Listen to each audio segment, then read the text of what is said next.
Hello Eagles Nation, Vincent Focht here, and welcome to a Week 6 Eagles Chat. We're here at Eagles Chat. We get down right to the news you want to hear on your birds. But before we get into it, make sure you like and subscribe to the Eagles Chat YouTube channel, as well as following us on Instagram at Chat Eagles, where you can find daily updates on your birds. And you can also find our Instagram in the description of this Eagles Chat video. But now, let's get right into it. And as we all know, the Eagles went up against the Cleveland Browns and won with a final score of 20-16. So, for the Birds, it wasn't quite the smoothest of wins, especially for Eagles fans. It's not really as smooth as we would have liked to see it. But hey, a win's a win, and especially with last week when the Eagles were on their bye week, every single one of their NFC East division rivals got a win last week. So a win today, a win this week in Week 6 was definitely crucial to keep up to the pace with the Dallas Cowboys, the Washington Commanders, and the New York Giants, as they are last place in the division. But still, it is very, very crucial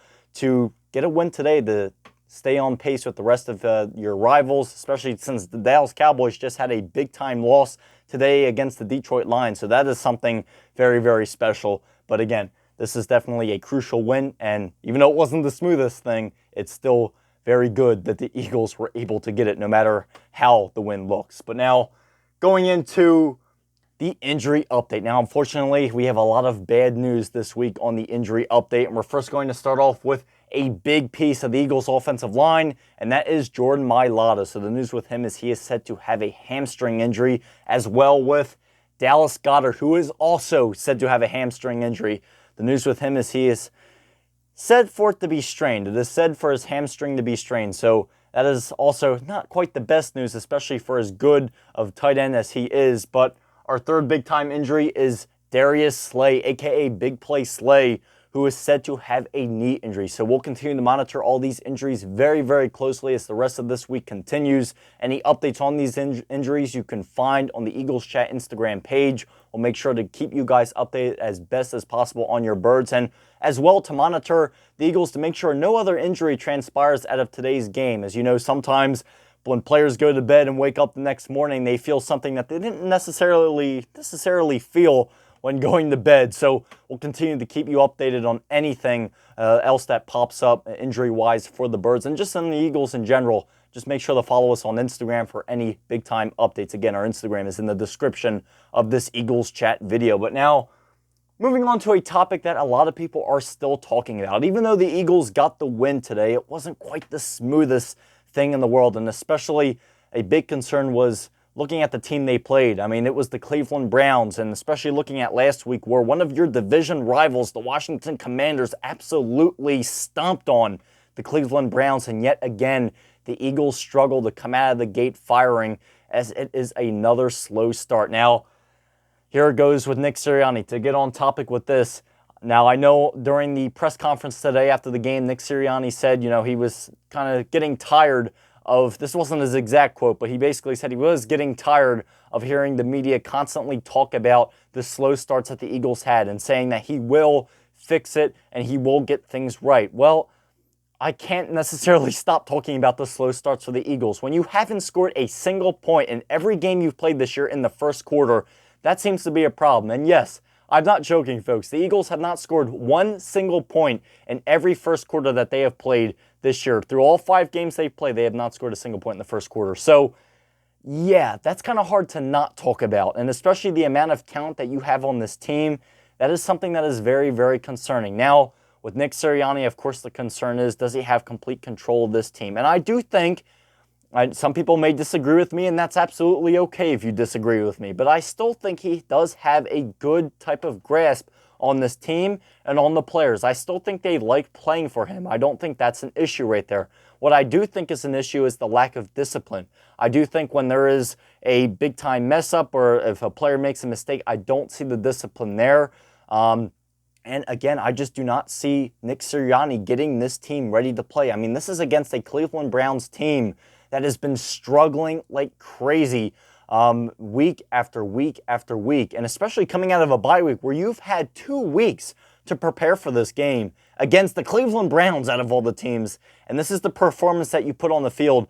That is something very, very concerning. Now, I'm extremely happy with the win. Like I said in the beginning of this Eagles chat, it was very, very crucial for the Birds to get this win, to get back above 500 again, seeing that every single team in their division got a win last week while they were on the bye week. So yes, a win's a win. I'm happy to see that the Eagles got a win.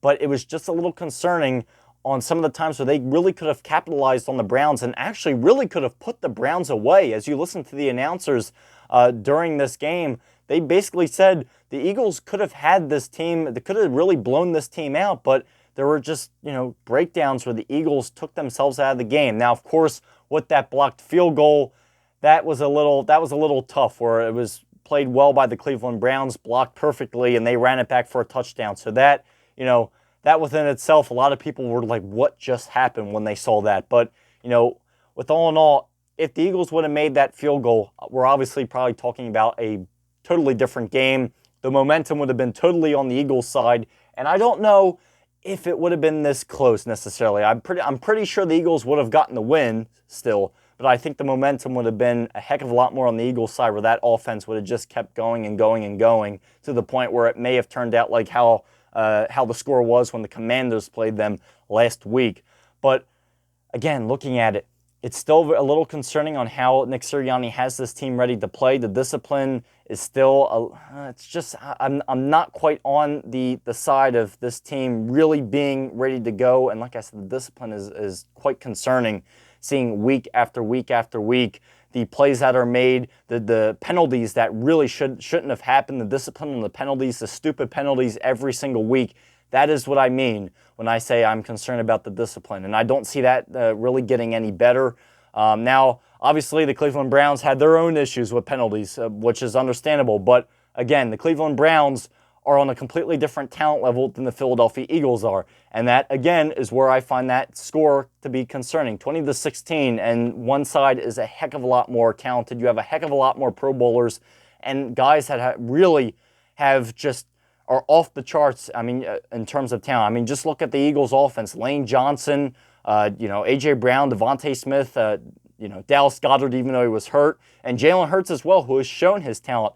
This team, especially on the offense, has big-time weapons. It's just, you got to get this team set. You have to have them set in the right mind, and that is a big job of the head coach, and that is just something that I see Nick Sirianni struggling with week and week again. So this game, even though they got the win, I'm still a little concerned, and hopefully the Eagles can build more and more week after week as they play the New York Giants next week. So hopefully they can build up into playing up the turnpike in MetLife Stadium. But now, moving on to Jalen Hurts' play. So looking at Jalen Hurts' play, obviously that what goes back to the other slide. It was extremely slow at the beginning of the game. When the Eagles first came into the game, it was a 3-and-out. And right when I saw that, and I'm sure a lot of other Eagles fans thought this as well, they probably were saying, oh no, here we go again. It's going to be another one of those games like the Tampa Bay Buccaneers game where the Eagles just couldn't get anything going.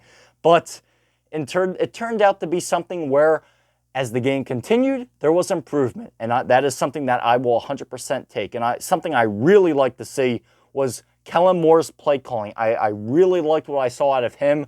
I liked the motion plays that he is known for. We were starting to see some of them, the slant plays as well, where plays like that, the short pass plays, really helps get your quarterback in a rhythm, which is something that Jalen Hurts has been struggling with as of late, where I've been seeing too much of this hero ball from Jalen Hurts, and therefore that's a big reason why we saw a lot of interceptions from him so far. Now, a big difference today was there any turnovers? Now, that's definitely something that stands out big time. Was there any turnovers? And the answer was no, there wasn't. So that is something that we have not seen in a little while here in Philadelphia. It's something that I'm extremely happy to see. Number one, with the short passes, and as well with him getting the ball out of the pocket a lot faster. Again, like I said, with these short pass plays, it is designed to help get your QB in a rhythm and help him get that ball out of the pocket at a good rate, where you just see snap the ball and boom, the ball is gone in a matter of seconds. That gets your QB in a good rhythm, and it was helping Jalen Hurts develop more and more into throwing those long balls, as we did see a couple long balls. Now, when I say this, I'm not saying don't throw long balls. It is just something where you need to get in the right mindset. You can't just go lofting footballs around and hoping that one of your receivers comes down with it. You just can't loft it into a pile and hope the best. It is something where you need to be in the right mindset, and that is something I definitely think I saw from Jalen Hurts today and Kellen Moore's play calling. Seeing him get Hurts into a rhythm, and his accuracy was a little off at first. There were some times where he overthrew A.J. Brown, he threw behind Smith. There was some of that today. But again, like I said, as the game continued, the accuracy got better, the quick passes got better, and the rhythm started to return to that Philadelphia Eagles offense, which is something that I'm extremely happy to see. Even though it wasn't the smoothest win, seeing a rhythm return to the offense, which is something we really didn't see that much of last year, and we've seen it now and then this year, but it seems to be a work in progress. That is definitely something I'm very happy to see coming out of this bye week. So within that alone, very happy to see that out of Jalen Hurts. But let's look at his stats. 16 out of 25 for his passing, 264 yards and 2 touchdowns, one of each to A.J. Brown, the other one to DeVonta Smith. So again, welcome back to probably one of the best duos in terms of wide receivers in the league. Very happy to have them both back. But again, big time improvement from Jalen Hurts. It started off very, very shaky. I was like, please do not be one of those games. But luckily it wasn't. Improvement happened as the game continued, and that is definitely something very, very positive to see out of this Eagles offense as they are hopefully getting more and more back on track as the weeks continue. But now moving on to the offense in general, and like I said, DeVonta Smith, A.J. Brown are our 2 players of the games for the offense.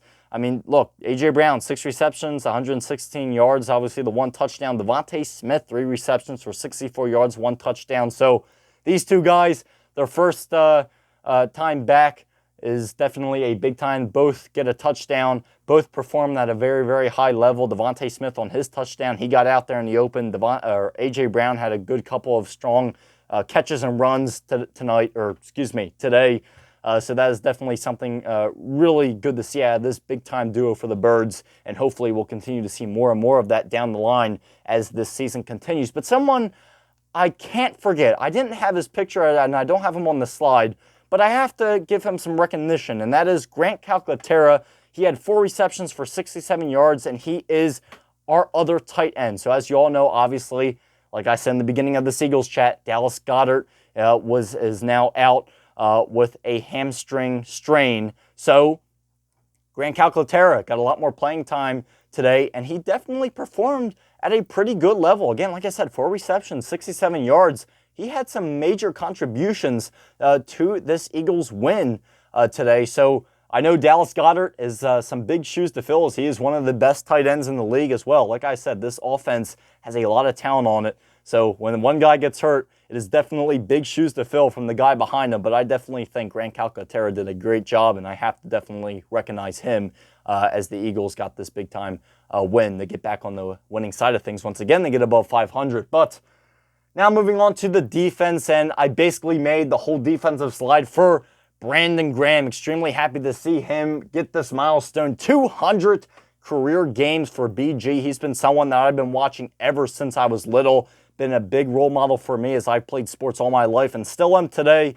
So this something extremely happy to see him get this milestone. He had one heck of a game. He was a big contributor on as well as this defense played today. He was a big-time contributor. Him, as long with Jalen Carter. We saw Nakobe Dean, even though it was a little shaky at times. Nakobe Dean did come up in clutch when he had to. C.J. Gardner. So a good show out by this defense, even though the Browns did put up, they did get that 1 touchdown by the blocked field goal, but I cannot blame that obviously on the defense. But again, to stay on topic with the defense, they played a great game, even though it was against a struggling Cleveland Browns offense. Hopefully, this is the type of game, even though it wasn't probably the smoothest as a lot of us would like to see. Hopefully, it gets the momentum back on the Birds' side, and hopefully they can carry it weeks and weeks down the line to get more and more on the winning side of things and further above the 500 level. But again, congratulations to Brandon Graham. He is one heck of a player, one hell of a player, and he's been the attitude he brings to the Philadelphia Eagles every single year is just something extremely special. It's a shame that Fletcher Cox is not by his side for that duo to still be in connection, but Brandon Graham, as he announced at the beginning of the season, this is his last season, so hopefully we can get him one more ring before the end of his career. And hopefully, like I said, the Eagles can develop this team more and more each and every week to get stronger and to get that feisty winning mentality back in that locker room. As I know it's starting right now with this game, hopefully they can build it into something very, very, very special. As we know, the Eagles can definitely do that for sure. But here it is. Speaking of next week, and speaking of the Eagles carrying on their winning ways, the Eagles go up against their big-time division rival, the New York Giants, Week 7 for Sunday, October 20th at 1 o'clock. So this is going to be something pretty big. It's always good to see the Eagles and Giants rivalries. It's something that goes back years and years and years. So hopefully as the Eagles travel up the New Jersey Turnpike to the MetLife Stadium in North Jersey, hopefully the Eagles can get a big-time win there, as we always like to see our Birds beat up on the New York Giants. It's something very, very good to see. Hopefully we'll see the Eagles get a big-time win as Saquon Barkley goes up against his former team for the first time. It's definitely going to be, hopefully, a special day for the Birds, and I'll be right here next week to cover it, analyze it again, and hopefully I'll be analyzing a fourth W of the season for the Birds, as they hopefully will pick up their second win in a row against their big-time division rival, the New York Giants. Hopefully they can crush them as usual. That's all I really got to say for this Week 6 Eagles Chat. The Birds get the job done, even though it wasn't the cleanest thing. They get above 500 once again, and like I said, hopefully next week they can continue their winning ways against New York. That's all for me, folks, and as always, go Birds. I'll see you next week, everybody. Have a good, happy, and safe week. See you next week.